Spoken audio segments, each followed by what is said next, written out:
The AP Top 25 poll came out. Are you familiar with such poll? The Associated Press poll, the top 25 college football teams in America? I've heard of it before. You've heard of it before. To no surprise, actually, I don't know. I think I'm a little surprised. I think I'm a little surprised that this isn't that different.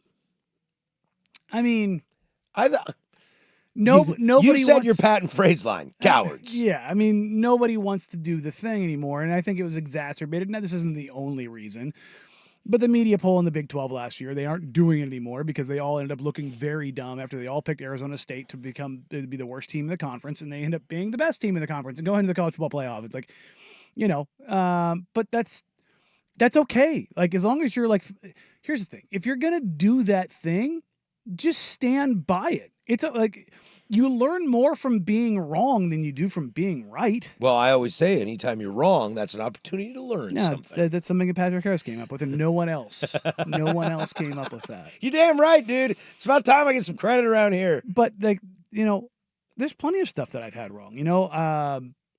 Easily my biggest miss in the NBA is Jason Tatum. I didn't. You didn't think he was going to be good? No. Oh man. Man.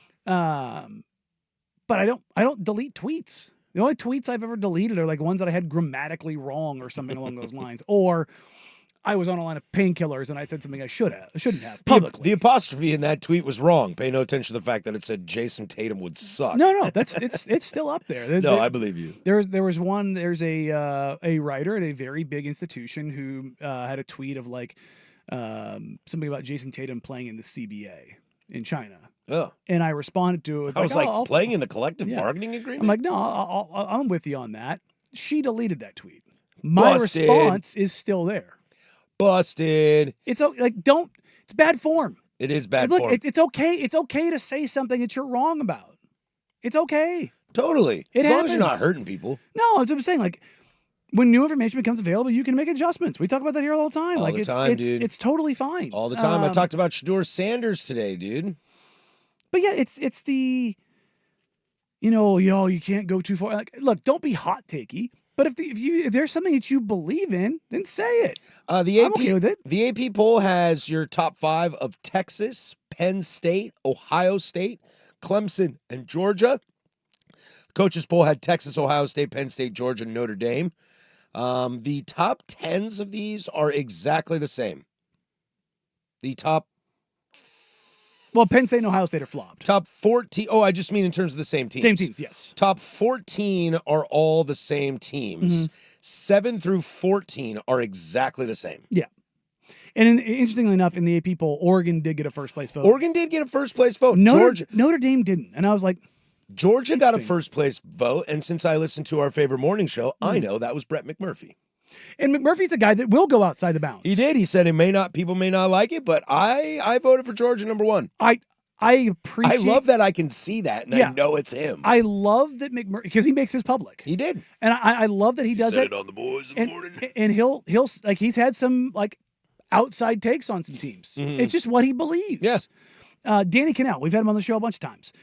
Danny has some beliefs that he stands by. You can disagree with him all you want, but he has like beliefs that he stands by. Some other things that kind of jumped out to me. The biggest difference that I can see here is the coaches poll has Tennessee at 18. The AP has it at 24. I'd probably lean towards the AP on that. Sure.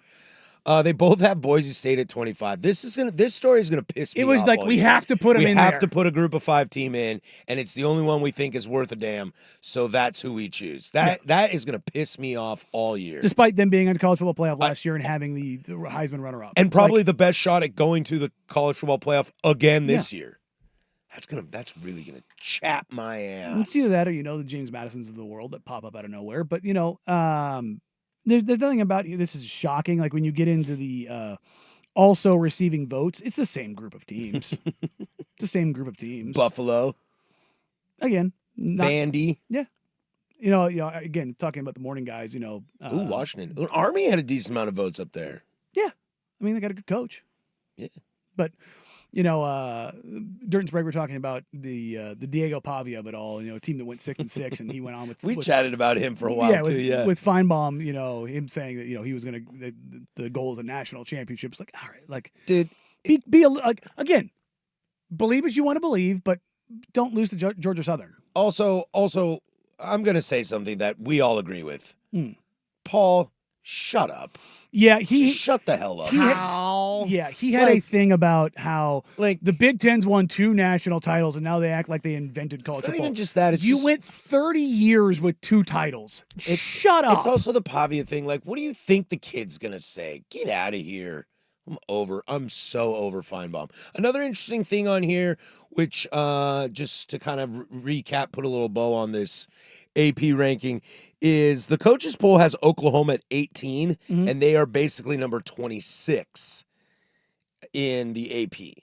So they're not ranked in the AP. They're the first team on the outside looking in, and it is a wide jump between them and the next. What's that?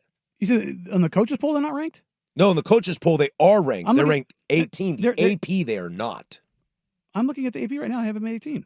That's the coaches poll. Preseason AP top 25. Sorry about that. Yeah. Sorry about that. I was like, what? I'm staring at him right now. My bad. I had him swapped. I was looking at him earlier, and I'm just gonna pull the curtain back. I was looking at them earlier, and my coaches poll was on the left, and my AP was on the right. You flipped them. And ESPN now has them together because I had to have 2 tabs for them at the time. Now ESPN has them together, and they're swapped. So my bad. The AP poll has Oklahoma at 18. The college coaches poll has Oklahoma right at the outside looking in at 26 with a large gap.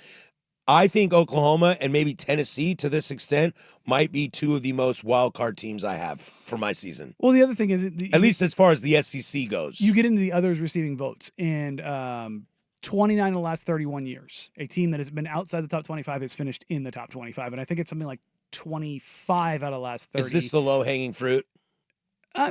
I don't know necessarily if it's them, but it's interesting. There's always a team in the top 10 that does not finish in the top 10. I was going to say, I think that one is 29 of the last 31 years where a team that starts in the top 10 does not finish ranked.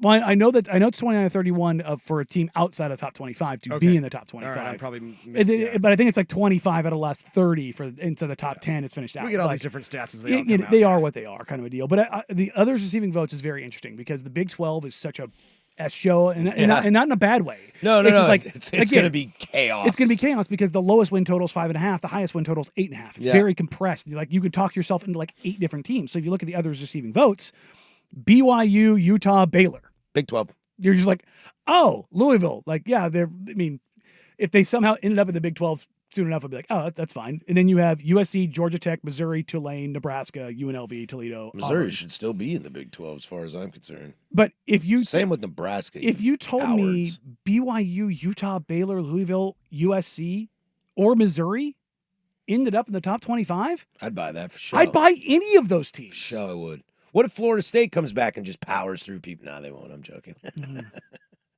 I kid. James Madison, dude. Madison. That's what I was talking about. Like if you're talking playing Wazoo, and I'm terrified. If you're talking about a Group of 5 team, that's the other one. Yeah. Like even though Signetti's gone, the Tulane's on that list. That could be them. Yeah, but they also lost their top running back Mekhi Hughes to Oregon and their top quarterback to Duke. Like it's like, this is. Thanks for coming. I mean, if they had both those guys, I'd be like, yeah, that's a top 25 team. But without them, it's a little more troubling. Our fantastic producer found this. We'll get into it. It's ranked matchups this season per the preseason AP full. There's some spicy stuff on here. And we aren't talking English spice. That I can't wait to get to.